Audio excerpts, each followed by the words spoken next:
Before I begin this video, I do just want to say thank you. The channel hit another milestone this year as we hit 400 subscribers. I've stated previously that my end of year goal was to reach just 300 subscribers, but the support for the channel recently has only propelled the channel further. So for that, even if you're not a subscriber, if you watch the videos, like or comment, whatever it is, thank you. It really does mean a lot. I'm not going to beat around the bush here. I love the Bioshock series. At least, that's what my nostalgia has to say. I actually haven't played the series since they each released, but seeing the long-lasting impacts the Bioshock series has left on gaming today leads me to believe my nostalgia may be right. When Bioshock released in 2007, I can't believe this game is 12 years old, there was nothing like it in gaming. The way Bioshock told its story, the big twist, the world, the city of Rapture, and what the city has within, the gunplay mixed with basically superpowers. It's no wonder this game received such universal acclaim, and the game's long-lasting impact on the industry only further cements this game and its legacy. But the question is, how does Bioshock hold up today in 2019? To find out, I'll be going through Bioshock's story and gameplay in depth. As the title of the video also suggests, I'll be going through the entire series over the next few videos. So if you enjoyed this video and want to see more, would you kindly consider subscribing? But for now, sit back, relax, and let's talk about Bioshock. I chose the impossible. I chose Rapture. The year is 1960, as we begin the story in a plane over the Atlantic Ocean. Our protagonist Jack is a passenger on the plane that ends up going down, which we actually hear first before we see what has happened.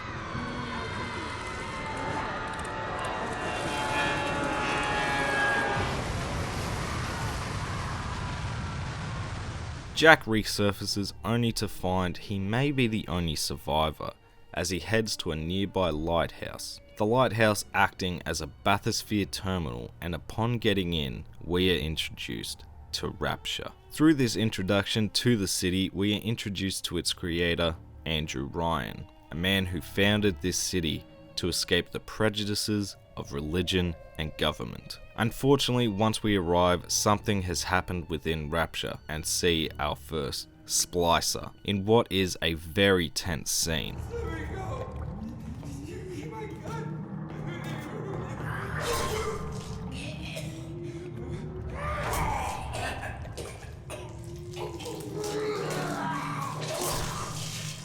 While in the bathysphere, we are contacted by a man named Atlas. Atlas offers to help you survive Rapture, in return asking Jack to stop Andrew Ryan and free his family. Whilst wandering around Rapture, we find our first plasmid, and due to the amount of excruciating pain from altering his genetic code, passes out. When we awaken, we catch a glimpse at a relationship that would become so iconic in gaming, as we get a first look at the big daddies and little sisters. However, a little further along, we do get to see the full extent of this relationship as a splicer attacks a little sister.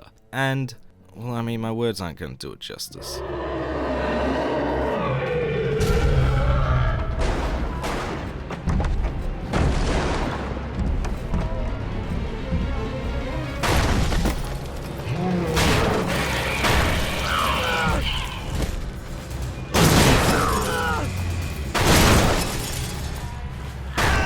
And after all of this, all you can think of is, why did I choose to play this game on hard again, if these things are around?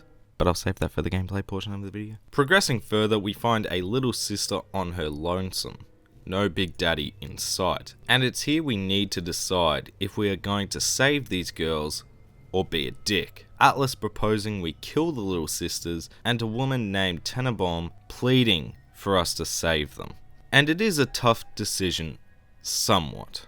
You get far less Adam for saving the little sisters, but you feel good inside, and killing them garners more Adam, which would have been helpful. But I mean, who can kill these girls? They didn't do anything wrong. Yes, I saved every little sister I came across, a decision that affects the ending you will receive. Just before reaching the bathysphere holding Atlas's family, Ryan destroys it, causing Atlas to become enraged and kindly asking Jack to head for Ryan and end him, forcing Jack to go through many of Ryan-controlled areas and facing off against many big daddies and variations of splicers. Eventually we reach Ryan's office and confront the man himself. It is here my most memorable twist in gaming occurred, the moment that made me consider storytelling in gaming differently. The moment where not only do we learn that we are Andrew Ryan's son, who was taken away from him and hidden on the surface by a man we've learned about throughout with the audio diaries and backstory called Fontaine, but also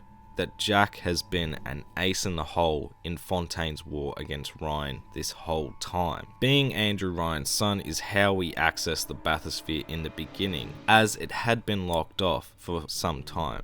Ryan, knowing his fate, knowing there is nowhere to run, asks Jack to kill him, using the phrase, "Would you kindly?" Unraveling the game's narrative from the very beginning, and now realizing that Jack has been used by Atlas from the beginning, using that same trigger word. Even the note on the present we see briefly on the plane has this trigger phrase, leading us to believe Atlas sent us here from the beginning, and unable to resist, we kill Andrew Ryan with his own golf club. With Ryan out of the picture, Atlas reveals himself to be Fontaine and takes over Rapture and proceeds to try and kill Jack before being saved at the last minute by Tenenbaum and the little sisters we've saved along the journey. From here we need to break the hypnotic connection, such as the trigger phrase and even one that could stop Jack's heart, and after breaking these, go and face Fontaine himself, now godlike from the massive amounts of Adam, and with the help of the little sisters, we defeat Fontaine, and from here you'll get one of two endings depending on your morality. If you harvest more than one little sister, you'll receive the bad ending, in which Tenenbaum narrates the events of the game, berating Jack for his decisions as we see a US Navy submarine come across the plane's wreckage before being surrounded by bathyspheres containing splicers, who attack the crew and take control of the submarine, now armed with nuclear weapons. The good, and what I believe to be the canon ending, I'll get into this more in my Bioshock Infinite video of all things, is much nicer. Jack takes the little sisters we saved to the surface and adopts them. They go on to live full lives with him, as we see they remain with him until the very end. And that is the main story of Bioshock. Now, for such a highly praised storyline, this is probably the quickest I've gone through a breakdown of a story, and that is because the main storyline is actually pretty straightforward and doesn't progress a whole lot until the last third of the game. What makes the twists and turns of the main story work so well are the audio diaries throughout, giving us a chance to learn more about Rapture and the big players involved in the city's downfall. Learning about Big Daddies, Little Sisters, and those who created them. Learning about Andrew Ryan, Frank Fontaine, and many people who would end up falling within this city. Makes the game's story feel like it is always progressing and always moving forward. You can learn so much more about certain story moments before they have even happened if you keep an eye out for these audio diaries. For instance, Andrew Ryan having a kid that was taken away from him was something I found out through these diaries, and learning about the mother of the child. It all just wraps you up in the world and makes you want to find out more about Rapture and its citizens. Even whilst progressing through the city of Rapture and facing the many foes throughout, contain intriguing stories like Steinman, the surgeon pursuing perfection. So much so that upon reaching his surgery, we find many of his victims on the walls, those who Steinman deemed ugly. Even in audio diaries, hearing Steinman talk to his nurse while working on one of these victims, who had gone in for a simple nose job, and proceeded to work her to death. 4-0 silk, and done. The nose looks terrific, Dr. Steinman. Doctor? You know, looking at it now, I didn't realize how much her face sags. Scalpel? Excuse me? Scalpel. Doctor, she's not booked for a facelift. Let's just come in here and... Or Cohen, the artist, who now completes his work with pictures of dead bodies. No one is sane down below. When the creative are left without boundaries, when people are allowed to alter the genetic code with plasmids, a society turns into chaos and leads to a build-up and twist in the main story that makes for a must experience in my opinion. However, the story does contain aspects that I don't dislike, but I would have liked to have been more fleshed out, and that is the big daddy and little sister relationship. Now, through the audio diaries, we do learn a lot about the little sisters and their creation, and I did not find every single diary, but I at least didn't learn as much about the big daddies. I believe this is to maintain their mystery, and we learn about the complexities of their relationship with the little sisters. I just would have liked to have learned a little more about these now iconic foes here. But while I love the story, the gameplay is just as much a core piece as to why this game became the success it is.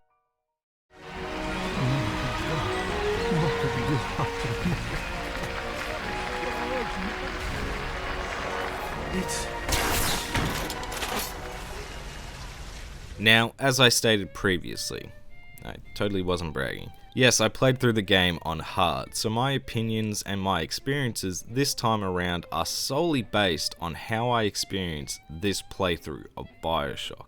So what do we do while we are in this underwater disaster? Quite a lot actually. Let's start by talking about the weapons, plasmids, and tonics. Basically, the preparation for combat. In terms of weapons, we have some stock standard ones such as a pistol, a machine gun, a shotgun, etc. Whilst also having a grenade launcher, crossbow, and a thrower. What makes these weapons special though is the ammunition types, whether it be anti-personnel, anti-armor, electric, explosive, traps, I could go on. But these help the game's gunplay from going stale, because when you mix in the plasmids, which I'm about to get into, it just gives you more to think about when you're in combat, and that is always a positive in my book. You also have the ability to upgrade your weapons, but you have to find them. And these are not easy to find, which means you need to be smart with your upgrades. And no, you probably won't find them all without a guide. But they are a big help and encourage you to explore the world, which I'm 100% okay with. The plasmids are where Bioshock did separate itself from the pack though, and my god are they fun. The amount of plasmids on offer is much greater than the weapons, actually needing to pick and choose which plasmids you carry and when, which unfortunately can have the side effect of plasmids that are never used, like the security plasmid. I mean, I'd rather have something cooler, you know? And we do have much cooler plasmids like electricity, fire, ice, a plasmid to hypnotize big daddies, and my personal favorite, bees. And I'm dead serious. Just seeing enemies swatting at bees, I don't know. We don't see it as much as I'd like. Oh no, oh my. They're all wilting. Doesn't look very good, does it? The plasmids can be used on enemies or the environment, and it pays to take your time before combat to suss out what or where you can inflict the most damage. However, plasmids run on a substance called Eve. Evie? Yeah, I think it's Eve. So you can't just spam your enemies, or you'll find yourself needing to buy or find more, which again adds to more thinking while you're in combat, especially when you start unlocking the upgraded versions of plasmids, and what version of the plasmid you want to use, and how much Eve you're willing to lose. The final stage of preparation are the tonics. Tonics act as upgrades for a variety of different things, and this is where your personal playstyle will come into it. We have ways of improving your hacking, damage resistance, EVE consumption, healing benefits, vending machine discounts. The list seriously goes on. And you unlock so many of these throughout your journey that you will be constantly swapping between them. Again, I don't know how many times I can say this. This all adds to the variety and keeping the core gameplay of Bioshock fresh. And like plasmids, you can buy these with your hard-earned Atom, or find them throughout the world, keeping the exploration a prominent aspect of the game. A feature, however, that is classified as a weapon, but it rewards you with permanent upgrades, is the camera. The camera is used to research the enemies to learn their weakness and gain damage buffs towards them. And the first couple of times you use this, it's rewarding, and you feel the need to do it. The problem occurs after the first level up of an enemy. The progression of research is such a grind, and it doesn't become second nature at all. I don't want to stop what I'm doing to make sure I get a good photo for little progress. Really my big gripe with the gameplay. The camera just feels unnecessary and a bit too much of a grind. But now that we are prepared, what were we preparing for exactly? Splices mostly, and lots of them. Whether they are melee, gun wielding, grenade throwing, climbing, or teleporting variations, all require you to make sure you have the right weapon and plasmid to put them down as quickly as you can, because usually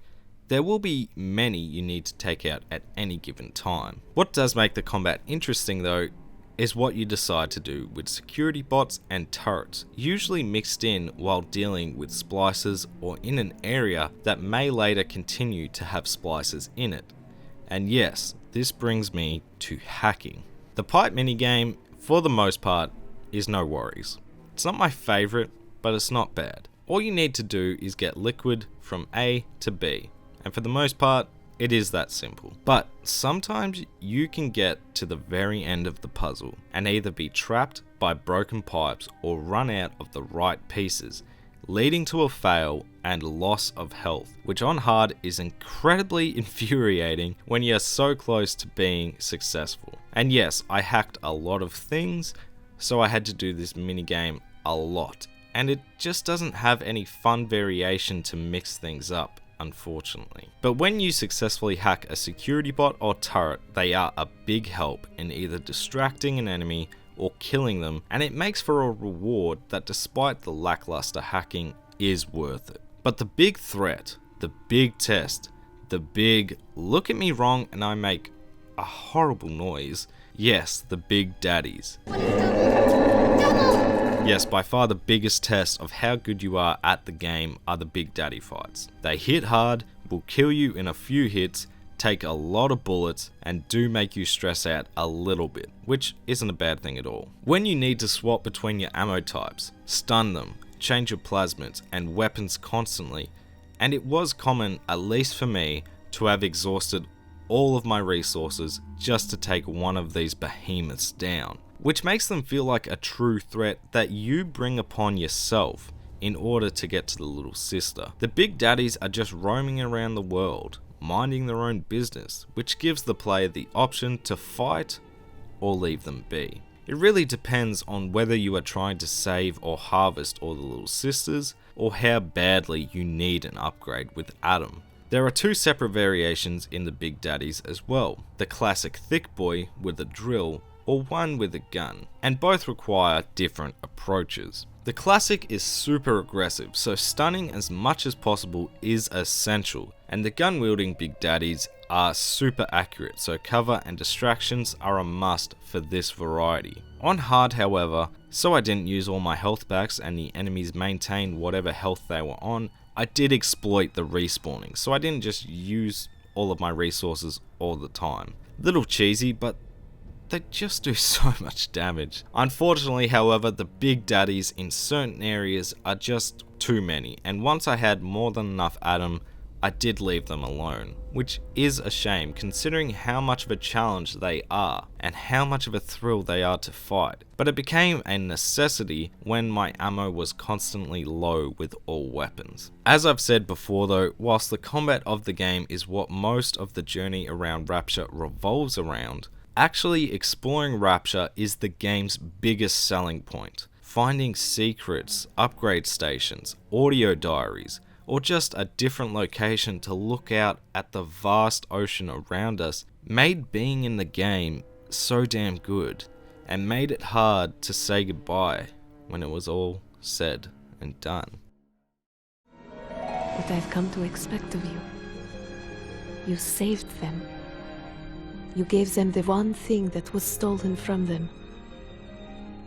A chance. Bioshock passed the nostalgia test with flying colours if you've made it to this point in the video and you couldn't tell. The game is just hard to fault to this day. For the time, it did something so different in the gaming landscape, and still today, while many games were inspired by the game, nothing quite matches it. The story of Rapture and its conflict, the twist that still today is one of the best in gaming. The combat and variety in combat is refreshing. The big daddy and little sister stories and relationship is so interesting that all I can fault the game for is that I wanted more of it. While the final boss isn't too difficult, the game on the whole is a great challenge, and the many ways to improve Jack make exploring this beautiful city a must. It only took me roughly 10 hours to get through the game, but it was 10 hours of pure enjoyment. Bioshock to this day is a must-play title, and if you haven't played it yet, you need to, and soon, because Bioshock is the definition of a game changer. Thank you guys so much for watching. I hope you enjoyed the video, and if you did, make sure to leave the video a like and comment below your thoughts on Bioshock. If you enjoyed this video and want to see more, don't forget to subscribe.